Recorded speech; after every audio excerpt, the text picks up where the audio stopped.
Le Moyen-Âge, avec sa pauvreté accablante et son absence de loi et d'ordre, était le moment idéal pour les hommes sans scrupules de se tourner vers une vie de crime et de parcourir la campagne en causant des problèmes incommensurables.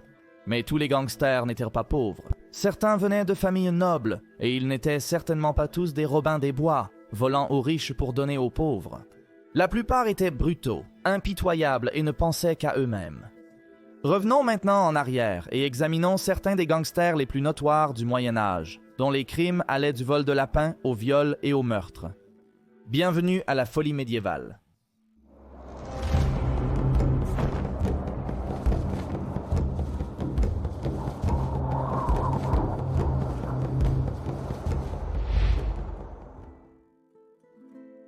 Crime organisé.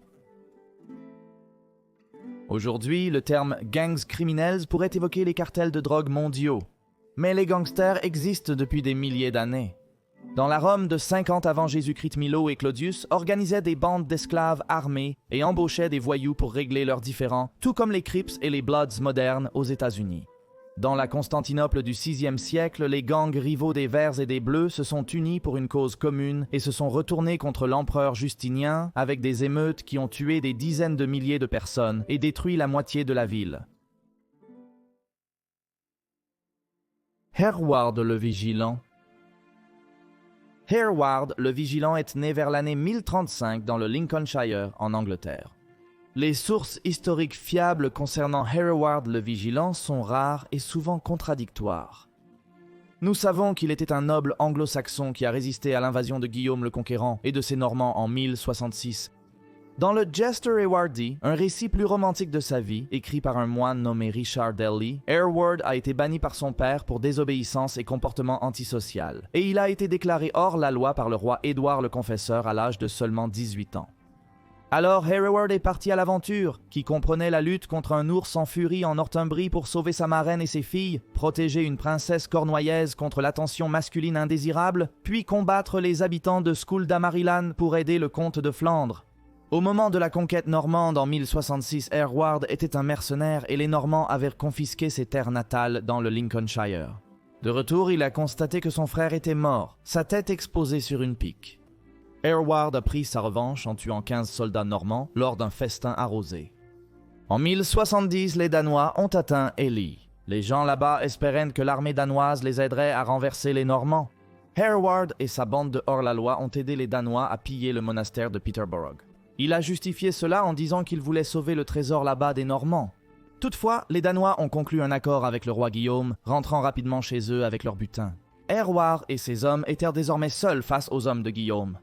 Ils ont fait leur dernier stand sur l'île d'Ely en 1071 où, selon une des chroniques anglo-saxonnes, les hommes ont été submergés par les Normands et se sont rendus, sauf le vaillant Hereward qui s'est enfui avec quelques hommes à travers les marais. Sa vie après la chute de là est restée enveloppée de mystères. Il a négocié la paix avec le roi, a reçu le pardon et a ensuite vécu paisiblement. Le chroniqueur Geoffrey Gamer a indiqué son assassinat par des chevaliers normands. Il a peut-être simplement disparu sans laisser de traces. Il est devenu un héros pour les Saxons et un symbole de résistance contre l'oppression. Les Cotterells. Dirigé par James Cotterell, il était soutenu par ses frères John et Nicholas. Durant les années 1320 et début 1330, l'Angleterre connaissait des troubles politiques. Le roi Édouard II avait perdu le soutien de ses nobles à cause de sa dépendance envers des favoris tels que Hugues de Spencer, qu'il comblait de cadeaux et de terres. Principalement basés dans les Peaks du Derbyshire, les Cotterells se cachaient dans les ombres de zones fortement boisées, comme la forêt de Sherwood, et étaient connus comme un gang de Greenwood. Leur premier délit documenté remonte à 1328 quand Robert Bernard, prêtre de la paroisse de Bakewell, les a payés pour agresser et dérober son successeur.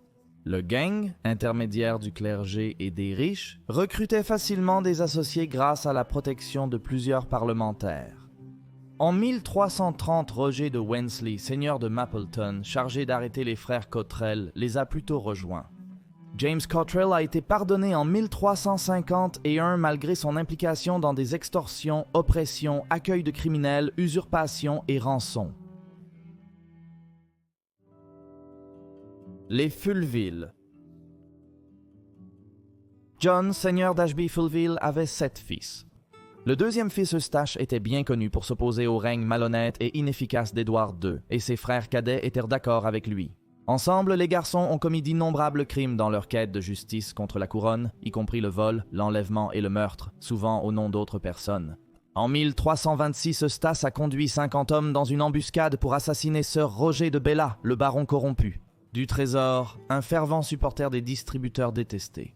Ils ont fait cela en, je cite, enfonçant un long couteau au-delà de sa clavicule et dans son cœur.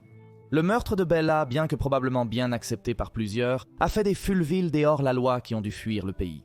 Une fois qu'un nouveau roi a pris le trône en 1327, les Fulville ont été pardonnés et sont rentrés chez eux pour semer le chaos en, je cite, errant sur les routes à la recherche de victimes à menacer, violer et emprisonner pour rançon. Ils ont été payés par des ecclésiastiques pour brûler le moulin à eau d'un rival pour 20 livres.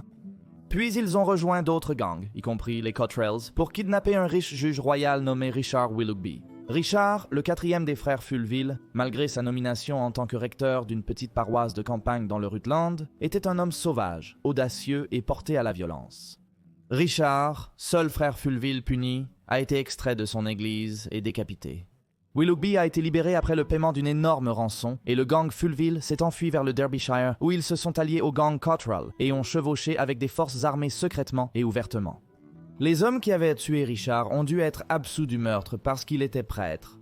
Ils ont été fouettés devant les principales églises de la région en guise de pénitence.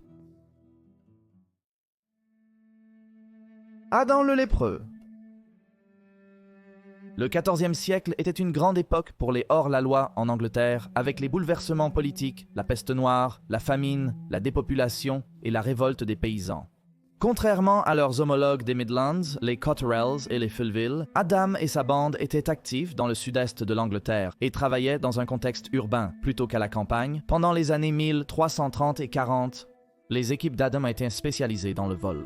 Leur crime le plus célèbre impliquait un marchand de Londres qui était employé par la reine Philippa de Hainaut, épouse d'Édouard II. Le commerçant conservait certains bijoux de la reine en sûreté. La bande d'Adam a attaqué la nuit, exigeant la remise du trésor. Le gang a incendié la maison du marchand et volé ses bijoux après son refus. Philippa a aussi perdu l'équivalent actuel de 380 000 livres sterling, soit 500 livres sterling de l'époque, quand son collecteur de loyer a été agressé et volé. En rentrant, Adam fut arrêté et jugé. Cependant, sa bande a perturbé le tribunal et attaqué les sortants, forçant les autorités à le relâcher pour reprendre ses activités criminelles. On pense qu'il est mort dans les années 1360. Roger Godberd. On pense que Roger est l'un des hommes derrière la légende de Robin des Bois, et il aimait vraiment traîner dans la forêt de Sherwood et énerver le shérif de Nottingham. Comme les Fulville et Cotterells, Roger était un autre résident du Leicestershire dans les Midlands. Devenu fugitif après s'être battu avec le comte de Leicester, Simon de Montfort, contre le roi Henri III à Evesham en 1265. Lorsque Montfort a été tué, Roger s'est retrouvé en fuite pour s'être opposé au roi, tout comme le Robin des Bois de la légende. Capturé puis évadé, il a continué à mener un groupe de hors-la-loi, rencontrant diverses difficultés. Les hommes ont commis cambriolage, incendie criminel, vol et meurtre. Ils ont même attaqué l'abbaye de Stanley, volé de l'argent et tué l'un des moines là-bas. Roger a finalement été capturé, jugé à la Tour de Londres, mais gracié par le roi Édouard Ier à son retour de croisade. Certaines sources disent que Roger est retourné à sa ferme et y est mort paisiblement, d'autres qu'il est mort dans la prison de Newgate en 1276. Fulk Fitzwarren. Né dans une famille noble vers 1160, on dit que Fulk jouait avec les 4 jeunes fils d'Henri II, mais qu'il en est venu aux mains avec le prince John lors d'une partie d'échecs. Ensuite, John s'est plaint à son père, qui l'a puni pour ses histoires. Peut-être que John gardait rancune de cet incident, car plus tard, en 1200, lorsqu'il devint roi, il accorda le domaine de Whittington et son château à un Gallois au lieu de Fulk, sachant pertinemment que c'était l'héritage héréditaire de Fulk. Après le refus de ses terres familiales, Falk est devenu hors-la-loi, et avec ses frères, d'autres locataires et chevaliers, ils ont riposté. 52 partisans ont participé à l'insurrection, tous déclarés hors-la-loi par le roi qui a dépêché des soldats pour intervenir. Après 3 ans de problèmes, le roi a capitulé, condamnant Falk à une amende, lui pardonnant et lui accordant le droit et l'héritage de Whittington. On pense qu'il a vécu paisiblement chez lui jusqu'à la fin de ses années 90. John Fitzwalter. John était un autre noble connu pour ses activités criminelles. Les Fitzwalters étaient de puissants propriétaires terriens dans le comté d'Essex, avec des biens à Norfolk et à Londres. La première implication de John dans le crime remonte à 1340 lorsqu'il faisait partie d'un gang de 30 personnes qui ont illégalement pénétré dans le parc de John de Seagrave. Les voyous ont alors, je cite, « chassé là-dedans, emporté des biens et des serfs du parc, et agressé des hommes et des serviteurs. » Maintenant, avec le soutien d'hommes puissants, John s'est lancé en solo et a rassemblé une équipe, se forgeant une réputation considérable en tant que voyou de premier ordre, devenant connu comme l'homme le plus redouté de l'Essex. Aucun crime n'était interdit. Il dirigeait un racket de protection, saisissait des biens en lieu et place de pavés, utilisait l'extorsion, truquait les jurys, volait du bétail et commettait des vols et des meurtres, décapitant un malheureux homme au bord de la route. Ils ont assiégé Colchester, attaquant les hommes et tendant des embuscades aux entrants et sortants, jusqu'à empêcher quiconque d'aller au marché ou à la foire. En 1351, John a été emprisonné dans la Tour de Londres. D'autres membres du gang ont été condamnés à des amendes, à l'emprisonnement, certains ont été graciés et un seul a été pendu. Après 1 an, John a également été gracié et libéré, mais le roi voulait faire un exemple de l'homme dont les crimes allèrent de la fuite avec le lapin de quelqu'un d'autre au viol et au meurtre. Il a été condamné à une amende de 847 livres, équivalente à 1 demi-million de livres actuels. John a été autorisé à retourner dans ses domaines et payait encore l'amende 10 ans plus tard, lorsqu'il est mort en 1361. Alors comment ces gens ont-ils réussi à s'en sortir? Eh bien, les gangs avaient souvent des liens avec les hommes les plus riches et les plus puissants du pays, y compris les ecclésiastiques, et les gangs commettaient souvent des crimes en leur nom. Même lorsque les gangsters étaient traduits devant les tribunaux, ils étaient presque toujours acquittés car les menaces et les pots de vin étaient monnaie courante, et les jurés et même les juges avaient tout simplement trop peur de les condamner. Merci d'avoir regardé cet épisode de Folie médiévale. Abonnez-vous si vous aimez ces vidéos. À la semaine prochaine pour une autre. Passez une excellente semaine. À votre santé!